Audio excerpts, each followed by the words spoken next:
O livro de doutrinas, né? Doutrinas é ensino.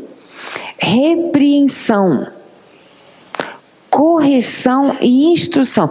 Lembro que repreensão na Bíblia é uma coisa boa. Não é repreensão no sentido de achincalhar e punir, mas sim de ajudar a pensar melhor. Então, a Bíblia inteira foi escrita para isso, para nos instruir e Deus pegar na nossa mão e nos ensinar a pensar. Quem lê a Bíblia e acha que com isso vai ficar perdido, esse é um pensamento diabólico. A Bíblia, quando você lê, você nunca vai se sentir de fora. Você sempre vai se sentir amado por Deus. Entenderam? Dá para dizer amém?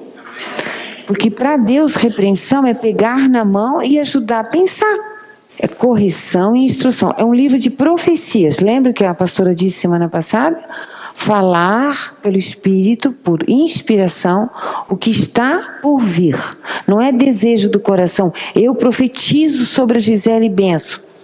Eu não tenho autoridade de profetizar para ninguém. Eu posso abençoar. Gisele, eu te abençoo. Vou orar por ti, que Deus te guarde. Agora, eu profetizar e achar porque eu falei vai acontecer? Nenhum ser humano tem essa autoridade. Nem um pai com filho. Se fosse assim, os filhos não seriam do jeito que são. Mais do que os pais desejam que os filhos se dão bem e não acontece, às vezes não é realidade. A profecia vem do Espírito de Deus sobre os homens, mas nunca da boca de alguém. Abençoar quer dizer apoiar, pensar junto. Você quer ser melhor? Eu também quero. Bênção. Profecia não. Profecia divina independe a gente querer ou não. O Senhor dá e deu. Quem quer o que Deus quer, frutifica, rende. Quem não quer o que Deus dá, desperdiça e joga fora. Mas Deus dá do mesmo jeito. Foi escrito para ser estudado e não ignorado. Apocalipse se estuda, não se lê somente. Os que não leem acham difícil de entender, mas podemos simplesmente ler na devocional, reconhecendo ser a palavra de Deus e ser ouvido com o coração. Enquanto não tem o ensino, vai lendo na leitura anual e, né, na hora certa Deus promove. O que significa guardar? Né? É obedecer os mandamentos e leis espirituais bíblicas. Guardar a palavra não é fechar a Bíblia e pôr na estante, bem limpa e nem um pó. Não, é aqui, é no sentido subjetivo, introspectivo. Guardar. Que a longanimidade divina está a nosso favor.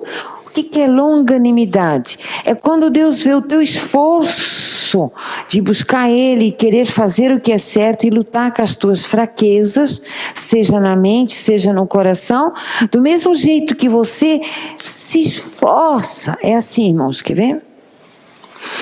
A Gisele anda em slow motion, bem devagar, que para lá, faz de conta que isso aqui é o braço de Deus, tá? Bem, quanto maior o esforço, vai lendo a Bíblia, vai vencendo a tentação, mais Deus tem o braço mais longo para nos ajudar. Quanto maior o esforço, mais Ele se esforça, mais Ele se esforça, mais Ele é longânimo. Pronto. É proporcional ao esforço. Quem dá lugar à ira, aos desejos da carne, não tem a longanimidade. Só quem se esforça. Lembra, em Gênesis, é o suor do rosto, que é o ganhar o pão, o suor de me esforçar de fazer o que é certo. A lei sempre é o suor. E suor fala de esforço. Quanto maior o esforço, maior a longanimidade divina. Por isso que tem pessoas que às vezes faz uma coisa aqui, outra colar, mas se dá bem no final, porque ele é uma pessoa esforçada diante de Deus. Ela luta com o que vem na sua mente e não dá lugar à carne. Aí Deus dá o livramento a ela. Por isso que a gente não pode julgar o que Deus faz.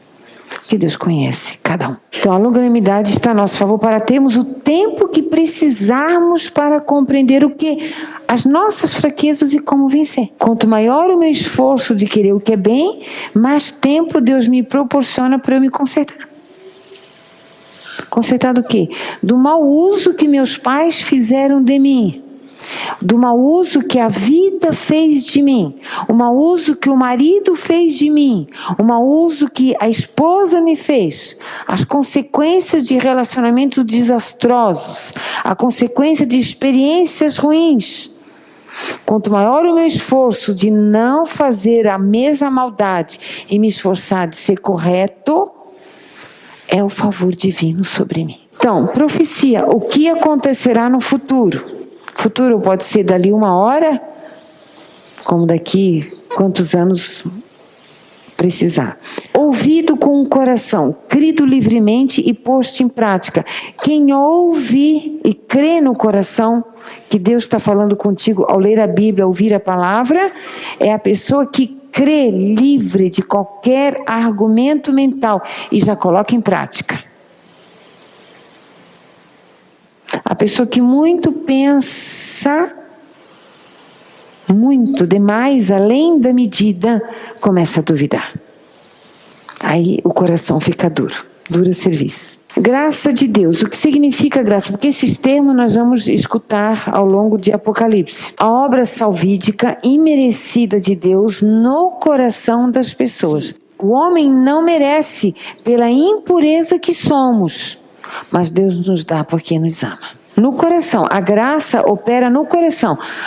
A vida humana opera nos sentidos e nos nervos, certo? No poder de decisão. O nosso poder de decisão está no sistema nervoso central. Por isso que eu sempre digo, não tem quem não seja nervoso, não tem quem não fique ansioso. Então, a vida se operacionaliza nisso, onde dá toda a força pelas sinapses neuronais para todo o corpo reagir e haver todo o trabalho funcional, ir e vir e fazer. Memória, tudo com os nervos no corpo. Então, ele tem que estar sempre cuidando dos nervos como se cuida dos dentes. Né? Como se cuida dos dentes, tem que cuidar. Para não errar os nervos calmos, você... a ansiedade é menor e você erra bem menos, né? Não se precipita nas decisões. Agora, o Espírito Santo não trabalha nos nervos. As opressões, sim, cutucam os nervos, porque ele pode ferir os sentidos. O Espírito Santo não, ele trabalha onde a gente sente amor ou ódio. É no coração. Então, quando Deus vem com suas visões, é aqui que enche o peito. Paz de Deus. A harmonia que Deus dá ao nosso coração por causa da sua graça. É uma harmonia. Paz, lembra que eu falei que quando a gente tem paz, a gente tem Deus, Criador? A paz é a harmonia. Por que às vezes você passa grandes problemas e está com uma paz? Porque você está vivendo o que foi planejado. Só isso. Deus não queria a tua desgraça, mas você vive em família, é um ser social. E quem está em torno precisa ver a paz que você tem com Deus. Um daqueles ali vai passar por coisa muito pior que você e você é o testemunho vivo de que dá para ter paz no momento difícil. Se Deus estiver no teu coração e você tendo esperança em Deus. É sinal de que Deus está no controle, independente do que você estiver passando. Se estiver agitado e os nervos a mil, calma, é opressões te agredindo na mente, nos sentidos, para você errar. Calma, respira fundo e clama por este nome, Jesus. Clama pelo sangue dele, para até você ter paz. Aí você dá qualquer resposta quando a paz voltar. Nunca responda nada pelos nervos, que os nervos é o livre-arbítrio humano. Deus não está nos nervos de ninguém. De ninguém. Quer ser usado pelo Espírito Santo, busque paz. E para colocar os nervos em paz, o que tem que fazer? Oxigenar. É comer o que deve e dormir bem. Pessoa que não dorme afeta os nervos. A noite foi feita para dormir. E que não come convenientemente sofre dos nervos. Porque não dá o sódio, o sal e as vitaminas que o corpo precisa. Aí adoece os nervos. Por isso que se come de tudo um pouquinho naquele dia. Então a gente tem que saber essas coisas para saber cuidar do corpo e ser um crente calmo, um cristão sereno. sereno, tranquilinho. Aí salvação, então paz de Deus, harmonia que Deus dá ao nosso coração por causa da sua graça. A palavra salvação, Deus vai dar salvação, é perdão e purificação. Perdão daquilo que eu peço perdão porque eu entendi que eu errei. Perdão não vem assim, blum, todo mundo erra e Deus perdoa, não é assim. O perdão é conquistado com um diálogo com Deus, dizendo o que errou para Ele, e porque você entendeu que aquilo te fez mal e fez mal a alguém e ao próprio Deus. O pecado, o erro nosso atinge nós mesmos sempre, o próximo e Deus. Se eu faço mal, eu me prejudico alguém e a vontade de Deus na minha vida. Quando eu sou bom para mim, para a pessoa e para Deus. Eu sou um bom testemunho. Então, toda atitude nossa tem 3 vertentes. Todo pecado que eu praticar, eu ofendo a Deus, prejudico eu e prejudico alguém. Às vezes vários alguéms, dependendo da atitude. Quando eu faço bem, dependendo, eu atinjo vários. Às vezes você ajuda alguém e ganha toda uma família por um bom testemunho. Então, pecado, então salvação é perdão e purificação. Porque quando você pede perdão, Deus te dá força para não errar de novo. E você se limpa desta fraqueza quando pede perdão. Olha que coisa boa. O milagre que tem o perdão divino, a graça dele vem sobre você e você tem força para não errar de novo. Pecado, pensamentos, atos e omissões contrários à vontade de Deus. Pecado é tudo isso. Porque o pecado começa no pensamento e termina na atitude. Ninguém peca se não pensar. Porque os nervos sentem e o cérebro, o lóbulo frontal, pensa. E faço aquilo que eu pensei. Então eu começo com o pensamento e termino em atitudes, sejam palavras ou ações. Porque o pecado começa no pensamento e vai para os atos e omissões, que é fugir de ajudar alguém. Crucificação. O que significa crucificação? É morrer executado na cruz, no madeiro. Trono de Deus, a expressão trono de Deus, o lugar onde Deus está sentado no céu. Então, quando fala de trono em Apocalipse, está falando dos céus mesmo, onde Deus está. Livro de Apocalipse, capítulo 1, versículo 6. E nos fez reis e sacerdotes para Deus e seu Pai. A Ele glória e poder para todo sempre. Amém. Então nós somos súditos. Se existe um reino espiritual de Deus, nós somos súditos deste reino, do reino do bem, do amor, do perdão, da honestidade, da pureza, amor à família. Quem constitui a família é Deus, quem dá os filhos é Deus. Nós temos que amar nossa família. Temos que respeitá-los, indiferentemente às diferenças que há. De credo, de etnia, quando casamos com alguém de outra etnia, não se pode fazer secção. Tem que se respeitar em nome da família unida. Nós temos que desejar esta união familiar. Não podemos segregar, né? Os filhos se casam, temos que aceitar as noras e os genros e confiar na criação que deu, que o filho ou a filha soube escolher seu cônjuge porque você foi um bom pai ou uma mãe boa. Temos que confiar no amor que nós demos aos nossos filhos e não ter ciúmes e implicar desmedidamente com os futuros agregados que entraram na família. Porque a família é um plano de Deus. Com certeza o casado vai viver sua vida, um novo lar, mas na hora certa, de tempo em tempo, vocês se reúnem com uma família maior. Porque esse é o reino de Deus. É o amor e o respeito.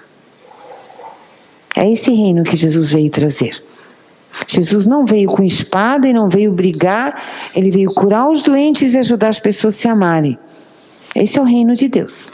Tá? E tudo com decência, com ordem, trabalhando muito, sendo honesto, se esforçando para trabalhar. Somos súditos de Deus, desse reino. Retribuímos, dando-lhe glória e poder por toda a eternidade. Então a gente trabalha a semana toda, luta com a família, vem na igreja e dá glórias a Deus nos cânticos e agradece a Ele a oportunidade de viver em família, ter o nosso trabalho, a nossa vida de estudos, e agradecemos a Deus a força e a saúde que Ele nos dá. Esse é o segredo de ser saudável. É vir à igreja e agradecer a nossa vida a Ele. Então tem duas leis espirituais. Jesus foi embora com as nuvens. Atos 1:9. Então Jesus morreu, ressuscitou e deixou o mundo dos homens subindo aos céus. E quando dizia isto, vendo eles, foi elevado às alturas, e uma nuvem o recebeu, ocultando-o a seus olhos.